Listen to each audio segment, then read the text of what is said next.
Where did we begin? I think it's E3 2018. That's where it started. E3 2018. It was a Wednesday. It was 6 p.m. And I was on my way to go to the CD Projekt Red private meeting room to see the Cyberpunk 2077 demo.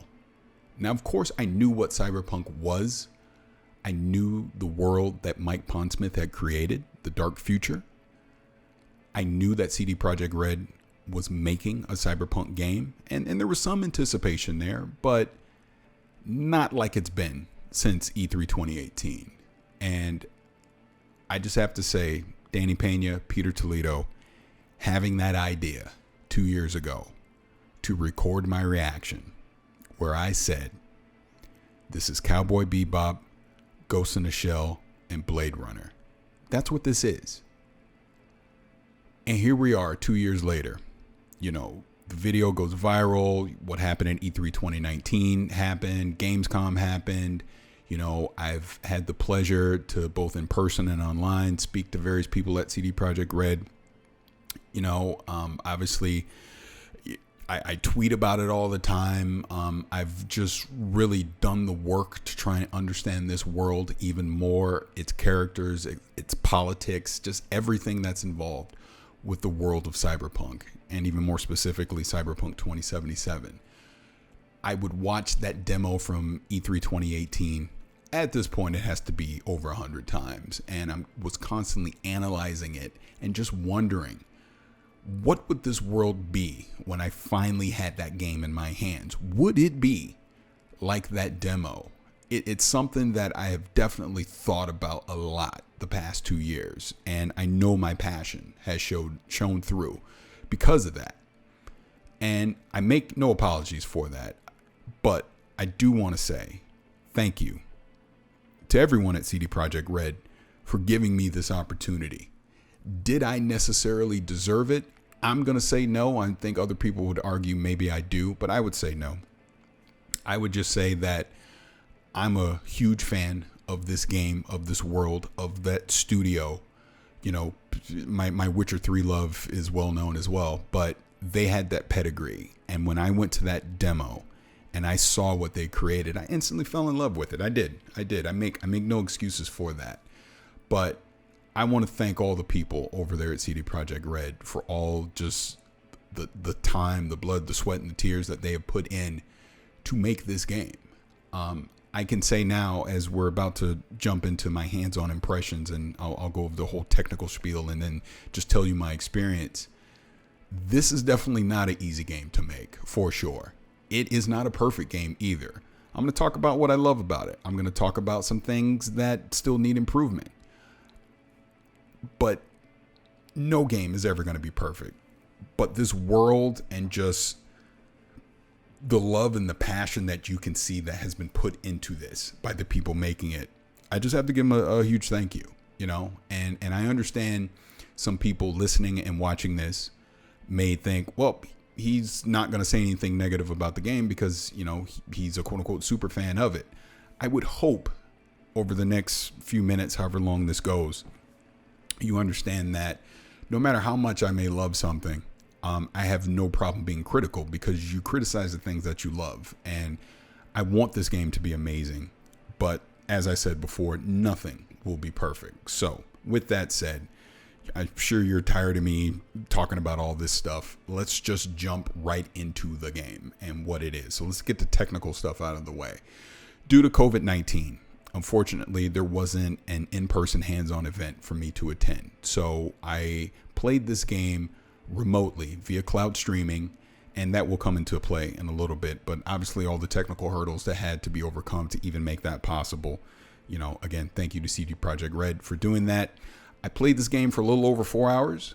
I had someone from CD Projekt Red with me the entire time that I played, kind of my co-pilot, so to speak, to kind of guide me through the game so I can understand certain scenarios, answer any questions I may have had, etc., things like that. So thank you again to that person. I'm trying to get all these thank yous out of the way before we just jump into it. So here we go.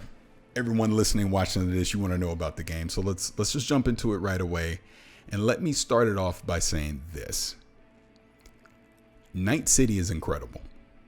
The world that they have created, it is alive. I could have spent my entire time just walking around. That's all I needed to do. I could just walk around. I didn't have to do a mission, nothing. I could have just walked around this world and I would have had a goofy grin on my face the entire time. But with that said, the game is not perfect. There clearly still bugs in this world that they need to squash, that they need to fix. And I'll get into, as we move forward, some of the things that, I necessarily didn't like. And I hope they do change, and I hope they are improved by the time we get to the final product. But with that said, let's just go ahead. I picked up an Xbox One controller and I hit the start menu and I was immediately greeted with the create a character. So ton of options there, be it male, female, or whatever it is that you want to create, you can do with this create a character. For the interest of time, because I just wanted to really just jump in and start playing the game, I opted to just let it do a create a character for me. I went through a couple options and just settled on one I liked, but they're all there. The hair, the face, the tattoos, the gender, the genitals, whatever it is you want to do with the create a character, there's definitely a robust feature there for you to explore. So did that. I chose as my origin to be a corpo.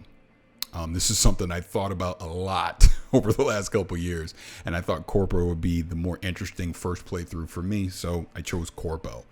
And that instantly took me to Arasaka Tower. That's where I quote-unquote worked. I was a corpo there. There are some prologue story beats, and I'll pause right here. What we got to play is basically the prologue to the game. It is from the start, but it is the prologue. Johnny Silverhand isn't anything we played. The entire city was mostly in Watson where we played. And like I said, just the prologue. It literally cuts off right when you're about to get to one of the major story points of the game. But nothing major story-wise was spoiled in what I played. And I won't be spoiling anything here as I talk to you guys. So, like I said, was a corpo. Some things happen. I'm basically sent on a mission. And then this was my first wow moment. So I get in a flying vehicle. I take off from Arasaka Tower, and looking out the window, I get to see the cityscape at night of Night City.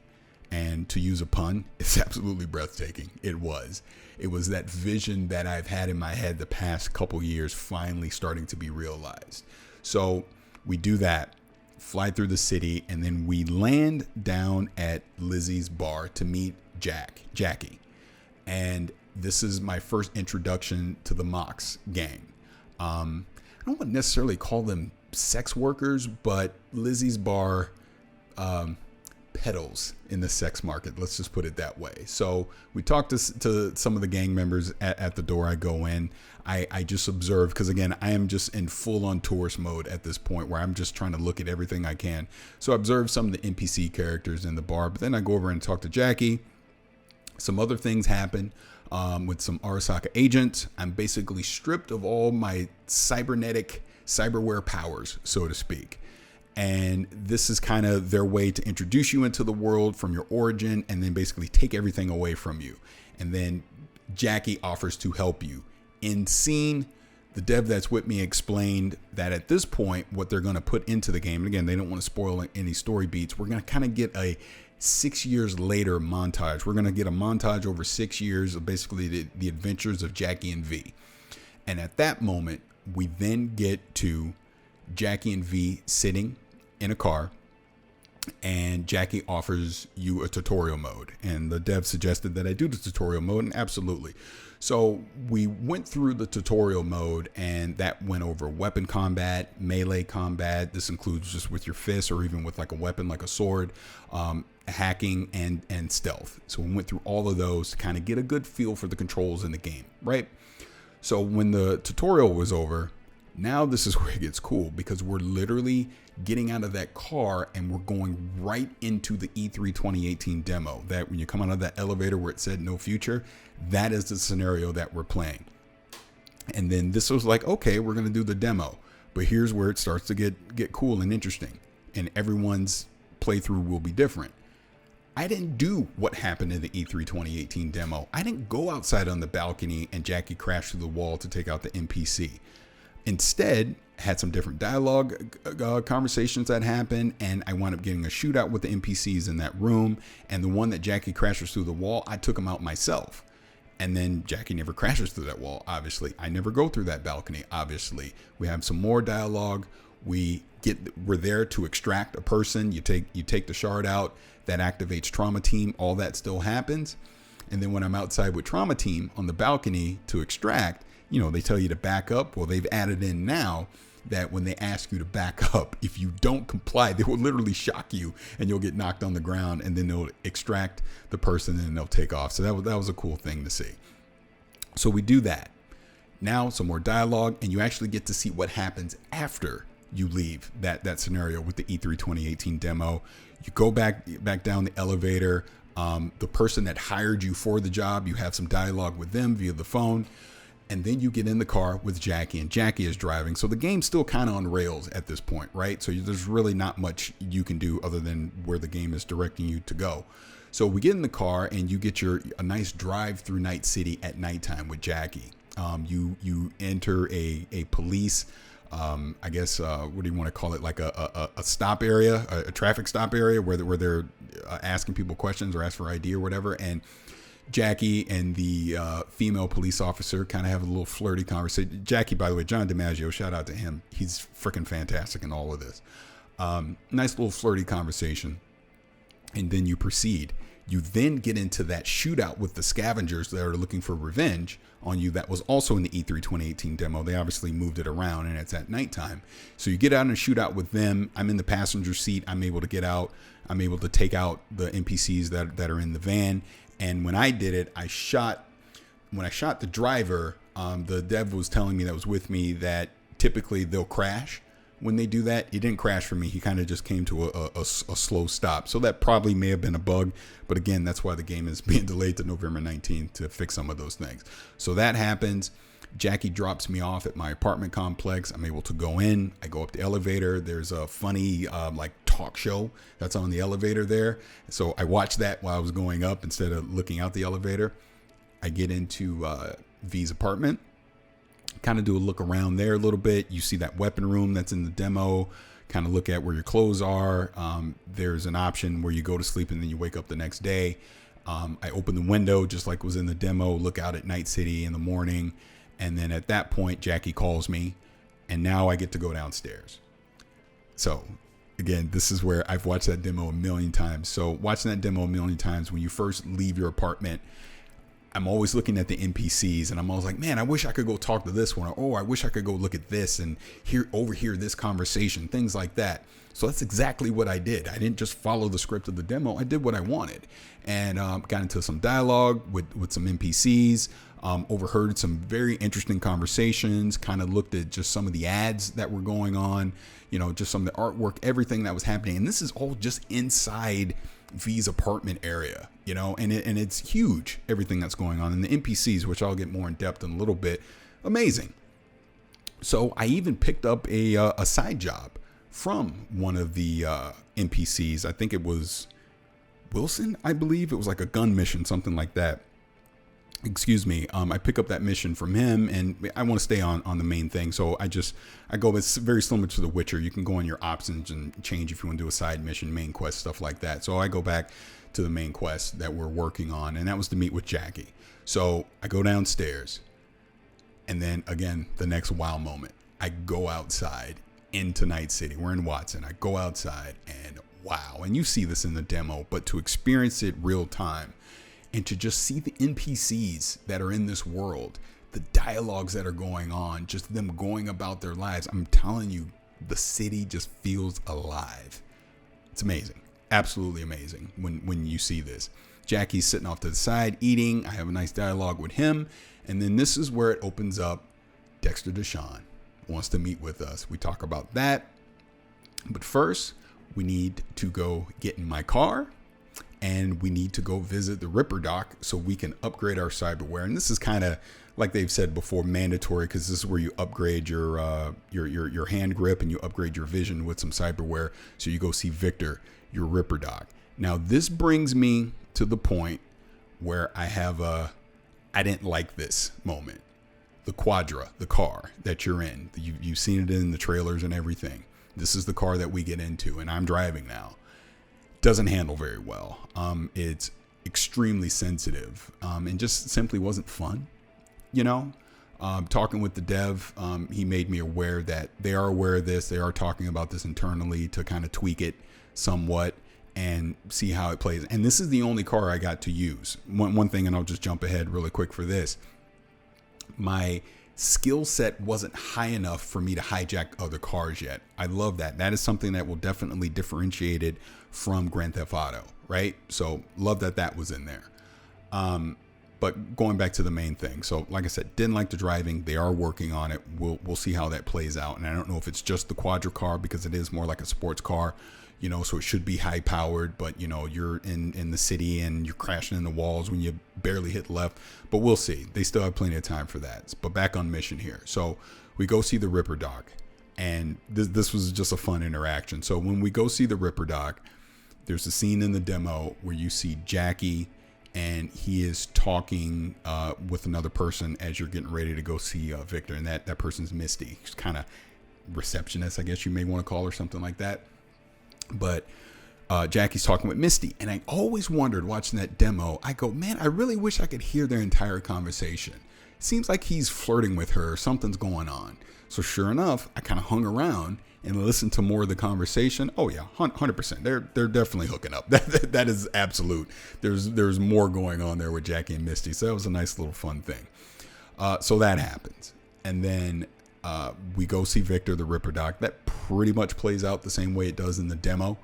So after that, now I go meet Dexter Deshawn. And then this is where it starts to get cool with the dialogue options and who you pick for your origin. So gonna go meet Dexter Deshawn. We get in the car, just like in the demo. It starts out, he's hiring you for a mission. There's basically two missions he's hiring you for. There's the main mission, which is you getting this biochip tech. And yes, I'm doing air quotes, even though you can't see it. And because I'm pretty sure it's Johnny Silverhand. But he also has another mission he wants you to do first, which is to get this flathead, which the Maelstrom gang has, right? And he kind of goes, he gives you the shard. You kind of see the history with that yes, Royce is the leader now, but Brick was the former leader and he had been assassinated, maybe not, but now Royce is the new leader. Dexter Deshawn had made the deal with Brick, but now Royce has it, and Dexter Deshawn saying I already paid for it, but he wants you to go get it, right? So that happens. Part of the dialogue choice is, as he's bringing this up, because I am a corpo, it comes up that that the Militech agents are also involved, and this is where Meredith Stout comes into play, which we also saw in the original demo. And we kind of get in a dialogue about that. I'm already aware of corporal lingo, so we have a kind of a dialogue about that, and he lets me know that's an optional thing. I could go deal with her. Potentially, she might be able to help with me getting the Flathead back from the Maelstrom gang. So that's optional, or I could just straight up go to the Maelstrom gang and deal with it myself. So that happens. And then, like I said, the main mission is for me to go to Lizzie's bar and meet with Evelyn Parker.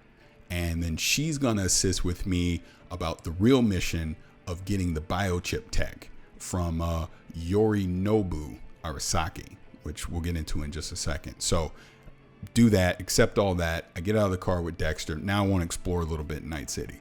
So we're just kind of just on foot, walking around a little bit. And I come across a scenario where the NCPD, and Siri agrees, I'm going to turn that off. The NCPD is dealing with someone. There's like a taped off area. I think I got too close, and all of a sudden they open fire on me and I died. It's like the first time I die in the game, right? So that happens.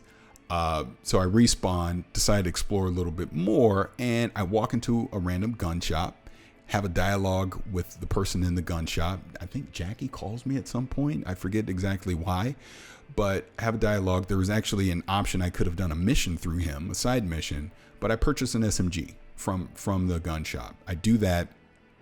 I go get my car. Now I drive over to Lizzie's bar and I go meet with Evelyn Parker. There's some interesting dialogue that happens before I meet her as far as identifying her. Is the real Lizzie still alive? Stuff like that. So that happens. I go privately talk with Evelyn Parker, And then this is probably the coolest thing that came out of this demo that I had no clue about, and that's Brain Dance. And Brain Dance is, and I'm going to just read it the way it is. Brain Dance is the most popular form of entertainment in Night City, an advanced neural tech that allows for human memories and emotions to be recorded, edited, and played back using a headset. So this is very key because, yes, the mocks in Lizzie's bar use it for basically virtual sexual encounters, right? That's been its known purpose, but it also has a second purpose. And I'm introduced to basically the brain dance expert at Lizzie's bar, Judy Alvarez, and kind of a similar setup to the Ripper Doc.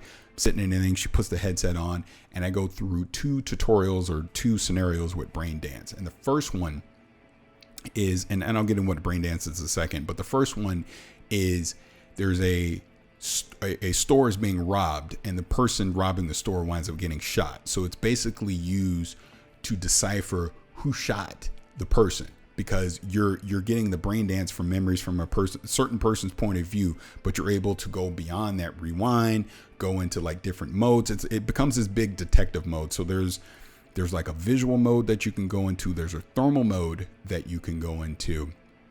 And then there's also an audio mode you can go into. So you can actually hear other sounds that weren't necessarily audible when you play it back in just real time. It's freaking fascinating. It's so cool. The best way I can explain Brain Dance is this. It is the love child of the Witcher senses from The Witcher 3, which was pretty generic. You press the button, everything turns red, and you just follow a path to get to the end, right? And also the Batman, I don't know the name, the Batman senses from Batman, the Arkham series, where you kind of go in this detective mode. But it's like that on steroids. And you get to look at it from different angles, different views. Like I said, there's the thermal view, the vision view, the audio view, and you can isolate on certain things. And depending on the person's memory you're going, depending on where they are, will allow you to interact and scan certain things, and other things you can't until they're in. It's like this ultimate mini game and puzzle. And I can definitely see this being used in the game, and it's going to be some interesting and fun ways. So you get the initial tutorial version of it so you can see how it works. Then you actually put it into practice, because you're taking memories from Evelyn and you're using it in I never say his name right, Yorinobu's penthouse, basically, like where he lives, because it's very clear those two have a relationship, and wherever this biochip tech is inside that room. So you go through her memories and you have to break everything down and kind of decipher potentially where it is. It's a really cool mini game. We'll definitely be talking about a lot more of that in the future. So those were the 2 introductions to the Brain Dance. We do that. That's over. I then decide some more dialogue. I decide, all right, you know what? I'm going to call Meredith Stout. I'm going to call the Corpo Militech agent and agree to meet her. So just like the E3 demo, you call her, she curses you out, you agree to meet. I go to where she is for the meetup. Plays out very similar to the demo, except for this. I am Corpo. That is my background. So I know the lingo and everything. So she offers me the kind of the same choices as the demo. But when she offers me that chip, I know there's a virus on it, and I call her out on it. And because I do, she acknowledges it, basically says, so what? Let's do another deal. I then counter with a deal I want to do. She doesn't like it. So I basically tell her to F off, deals off, and she leaves. So we don't agree to anything, and she actually leaves. So now we're back to the point where I got to go meet Jackie at the Maelstrom's hideout, and we got to go get this flathead. So we go do that. Go there to the Maelstrom gang hideout. Plays out kind of similar to the way that it did in the demo at first, and then I'll get to the second part of this, and I'm gonna pause here. When you first come through in the mines, and I didn't really talk about the hacking and the scanning. So with the cyberware, you can scan things, and it's going to kind of show you its weaknesses, where it's from, things like that. If I had picked, I think the dev told me if I would have picked, now I'm forgetting. I think it was a street kid. If I would have picked a street kid, I could have deactivated the mines, and I could be saying that wrong, but definitely if I'd have picked one of my other origins, it would have given me an option to actually have a skill set to disable those mines when I first walked in. So again, this is where you're starting to see the variation, but we'll get into the perks and the skills in a second. So we go through the same scenario we did in the E3 2018 demo with the Maelstrom, but when Royce shows up, because I don't give him the chip, we get some different dialogue options. We still have that gun standoff. Oh, and before that, I know I'm talking a million miles a minute, but before that, Jackie. When the gang member is asking Jackie to sit down and he refuses, if you ignore that and he has to keep being asked, something happens. The dev told me, and I made him sit down, so I didn't get to see it. But the dev told me there is an option there to where there's something that happens if he doesn't sit down. Maybe everything pops off right away. I don't know. But anyways, I get into this whole dialogue. Royce comes. We have the gun standoff with Royce. I wind up shooting Royce in the head right then and there and killing him. So what that does is it completely changes what happened from the demo, because now I have a gunfight in that room. I kill everyone. I take the flathead right then and there, and I leave through that same room. And there's some more NPCs along the way, but I leave through that same room where Royce would have gotten in the mech and you had to take him out. Instead, he's already dead. So that encounter never happens. There's never that mini boss encounter with Royce. So that completely changes. I also found out the dev told me that Brick, I guess, again, air quotes, allegedly is still alive and is in that building somewhere. So there's a scenario where you find Brick as well, the former leader. So again, you're already seeing the branching paths that are starting to happen here in the different scenarios. And maybe Brick winds up factoring in later because maybe he retakes leadership of the Maelstrom gang now since you took out Royce. I don't know, but we'll find out once we get the final game. So Meredith and Militech do show up as I'm leaving, and I have a whole dialogue with them. I think there was some trash talk for Dexter Deshawn, but I do remember when I talked to Dexter Deshawn, he had some comments about Meredith. He tells you to meet him at the afterlife, and you do that. That's when the E328 demo basically ends, right? But instead now, in my playtime, instead of me going to Afterlife, I decide let's free roam Night City, and let's just go check out some things in Night City.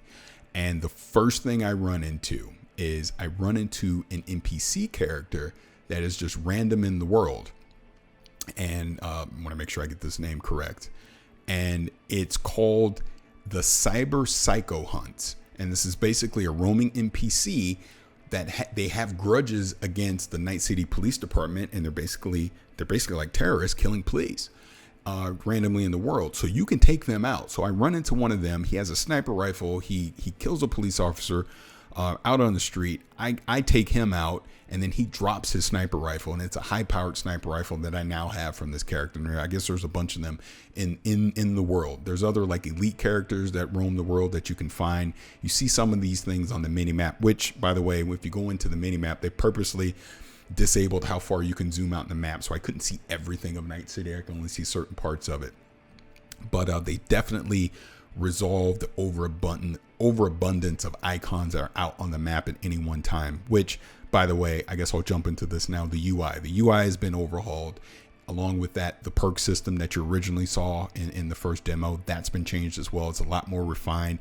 I love how it's just this spider web of options that you can upgrade, which, talking about the weapons, I mentioned the sniper rifle. So even with Maelstrom, when I took out some of those gang members, you could loot their bodies. They would drop weapons, things like that. And the way that weapons work in there, obviously they upgrade as well. Like you can pick up higher level weapons and things like that. But you increase your skill because the more you use a weapon type, the more you you level that up, right? This brings me to another part of the game that at first I was not liking. I wasn't a fan of the gunplay. I didn't think it was that great. And maybe I just sucked, and it was the cloud streaming, the input lag. I'm sure that had a part of it, but I wasn't having fun with it. And then, the dev I was with, he pointed out to me, this is an RPG. This is not Call of Duty. This is not Destiny. This is an RPG. That is exactly what Cyberpunk is. It's not Grand Theft Auto. It is an RPG. And it being an RPG, you will get better at weapon play the longer you continue to play, because like I said, you will upgrade. So as you continue to upgrade your weapon skill, you'll become more accurate. The weapons even have mods, there's crafting, things of that nature. So you have to think of it in an RPG way. You're not going to be just this kick-ass first-person shooter, guns blazing right out of the box. You have to get better at the skills that you decide you want to get better at, right? So that makes sense to me. We'll see how that plays out, obviously, when the final games come out. But that's another thing to just keep in the back of your head, the weapon play. I do feel like it could potentially use a tweak. Now, again, you know, you get your street cred as you're doing these side missions. That's another way to kind of upgrade some of the stuff you get. Like I said, as you're using the weapons, that upgrades. As you quote unquote level up, you're going to get skill points, and then you put that into your skill and your perks. And like I said, that whole UI, I love the way that it spider webs out now as you're building whatever hybrid class you're doing. You know, obviously, again, the main classes are techie, which I plan to be, by the way. The net runner, which is the hacking. I'll talk about that in a second. And your solo build, which is going to be more your tank melee type build, right? So speaking of the net runner, speaking of hacking, love the mini hacking games that is in the game. It's at first I was like, wait, what the hell am I doing? But once it clicked on how you do the hacking game, very intuitive. There's basically God, I'm going to screw this up. There's basically like shards of points that you have to acquire to do more higher level hacking. Please, anyone listening to this, correct me on this, because I'm doing this on the fly. But, you know, you can't just immediately hack everything that you want. You obviously have to invest in certain skills and attributes and perks to be able to become more advanced as a hacker. And again, Cyberpunk is a classless system. So however you want to play, that's what you invest, you know, your skill points into to get better at those skills. But the hacking that I did do in the game was pretty fun. I really liked it. Like I was able to distract some agents, and then you do stealth, sneak behind them and stealth kill them. You know, you were able to jam their gun or make their grenade set off, things like that. So it was pretty cool. Some of the stuff you can do. You can hack cameras, obviously, and be able to scan and see things in areas that you're not in. So a lot of different things on the hacking side you can do as well. But back to my point. So free roaming Night City, I ran into a scenario where I saw a gang and police officers basically having a shootout, and I'm driving by it looking like, what the hell is going on over here? And I'm laughing with the dev, and I go, you know what? Not my business. And I just kept going, right? But just cool that this is just randomly happening in the world, which I will bring back to again with the NPCs and just their dialogue options that they're having without you being involved at all, them going about their daily routines. It just gives the feel of a living, breathing world, which, by the way, Night City is effing huge. And I only got to see a fraction of it, but you can just tell the scope of this is huge. Like so many of the shots that you may have seen, you know, from the demo or in screenshots or things like that. I tried to relive all those scenarios and drive like the car in that first trailer, where you can kind of see the cityscape in the daytime and V standing by the car. I did that. I tried to do everything that I possibly could.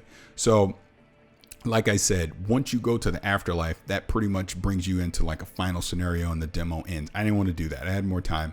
They were very generous with me about the time playing. So I just free roamed around Night City, and I just watched. I just watched things going on in the world, and I just soaked it all in. I tried to just look at buildings and envision, all right, I'm going to go in here when I get the game. I'm going to do this. I'm going to do that. The No-Tell Motel is in the game from the E3 2019 demo. All that's there. It's all there. And I mean, I'm just telling you, I was just absolutely blown away by what I got to see of this world. I mean, it will set the standard for open world games moving forward. Just the world itself. I mean, to be determined, the story, even though I think the story looks like it's going to be great, the way the gameplay and all this, but just as an actual living, breathing world in a video game, Night City is going to set the gold standard for that. I can tell that already just from what I got to see. So, like I said, explored around a little bit, and then finally we're running out of time. So I went to the afterlife to meet with Dexter Deshawn. There were a few other Jackies there. Had a conversation with him and a couple other NPC characters. Then we actually go meet with Dexter Deshawn and have a conversation where he lays out this mission that he wants you to go on to. It's highly detailed, everything that you have to do. But it also came up with Evelyn that I didn't bring this up before. Evelyn basically offered, let's cut out the middleman for this BioWare tech and let's just work together. In other words, let's cut out Dexter Deshawn. So right there was kind of your first, all right, you got to make a decision kind of thing, right? So I chose to stick with Dexter Deshawn, and I informed him of what she said. So how that plays out once you actually go through the rest of this mission, we'll see. So I accept the mission from him. Jackie and I then get in that cab that we see in the E3 2019 trailer. Very similar to it. We had to change into like a Militech outfit as well, doing that. And then that basically ends it because you're off to go get this biotech chip, which I'm convinced is Johnny Silverhand, but we'll see.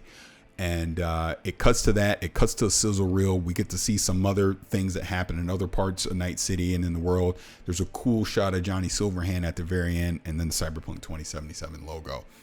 And that's pretty much it. Like I said, this isn't going to be the deep dive, nerdy, technical conversation. We can for sure get into that over the rest of the summer, because obviously just with the class system, the weapons, the perks, skill, all there's so much more to deep dive into on that. But this was just my raw, this is what I got to play, this is how I feel about the game discussion that I wanted to have to just basically kick this off. This will be out as soon as the embargo is up, so that people can watch this or listen to it, and then we'll go from there. I plan on doing like live stream Q&A about everything I saw. Obviously, Night City Wire is going to happen. We're going to get more information about the game from the devs, but this is just how I feel from my initial hands-on. Trust me, if they'd have said I could have played this all day, I would have played it all day. There was no reason for me to not want to play this game. I was absolutely in love with what I had to play. And yes, take this with a grain of salt, because I am obviously very invested into the Cyberpunk world in this game, because I just love what CD Projekt Red has done here, and I think it shows.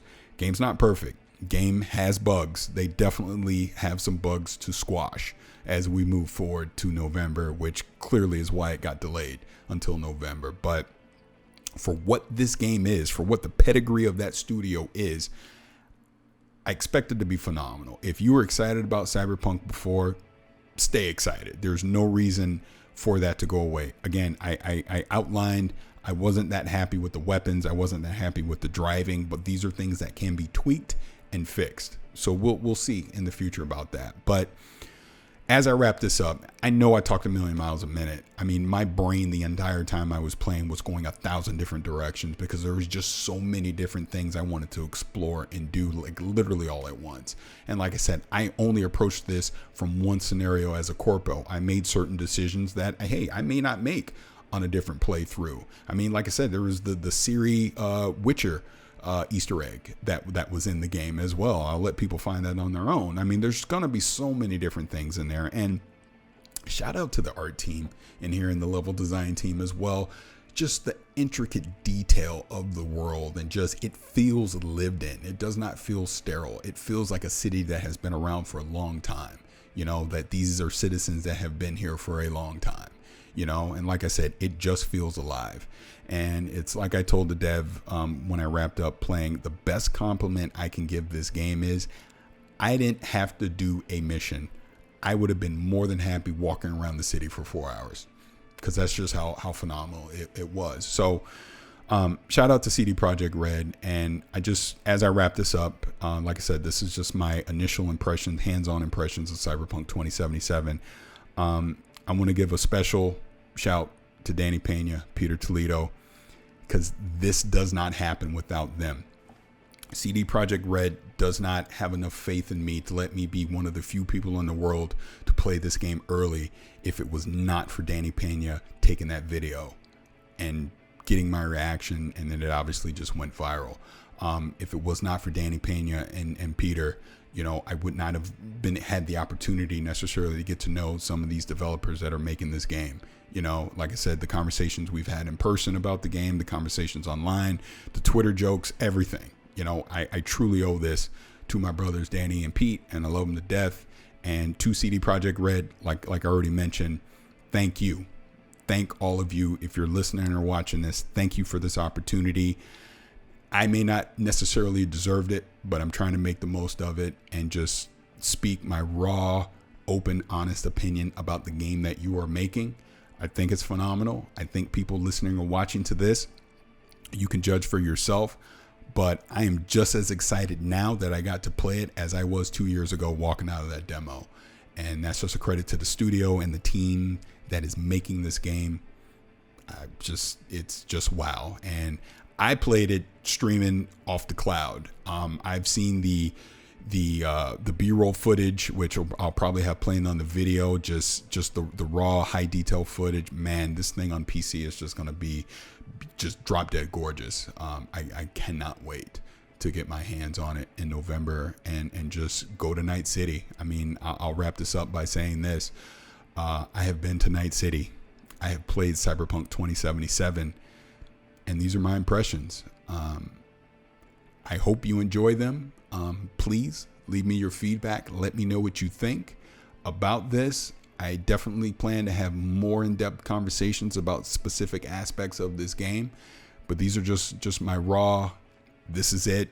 Got a couple notes in front of me, but otherwise this is just my memory of what I played. And again, thank you to everyone over at CD Projekt Red that made this happen. Thank you to the developer that stayed with me for over 4 hours and through some technical aspects so that I could play this game. I know it was super late in the night for you over there in Poland by the time we ended, and I hope you got some rest. And if you hear this, thank you so much. It was an absolute honor to have you as my co-pilot. But this is Paris, and this has been my hands-on impressions of Cyberpunk 2077. I've been to Night City, and I can't wait to go back again. Thank you for watching.